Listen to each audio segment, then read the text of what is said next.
எடப்பாடி பழனிசாமி தன்னை முன்னிலைப்படுத்தியே இந்த இயக்கத்தை ஒரு வழிபடுத்தி கொண்டு போயிட்டு இருக்காரு. அதாவது இந்த இயக்கத்துக்காக பாடுபட்ட தொண்டர்களை, தலைவர்களை ஒதுக்குறாரு, தொண்டர்களை ஒதுக்குறாரு.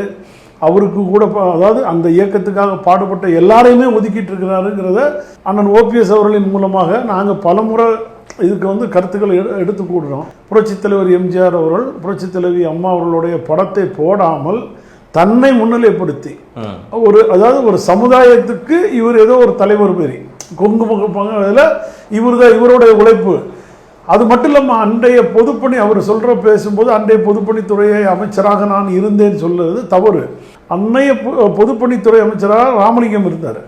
ரெண்டாவது, இந்த சட்ட முன்வடிவை கொண்டு வந்து 2016 சட்டமன்றத்தில் புரட்சித் தலைவி அம்மா முன்னிலையில் பேச வச்சது அண்ணன் ஓபிஎஸ் அவர்கள் நிதியமைச்சராக இருக்கும்போது. எதுவுமே ஊராக கூட இல்லாத எடப்பாடி பழனிசாமி இந்த அத்திக்கடவு அவிநாசி திட்டத்தை கூவத்தூரில் விலைக்கு வாங்கிட்டு வந்த முதலமைச்சர் பதவி வச்சுக்கிட்டு மார்த்தட்டி கொள்வது வேடிக்கை.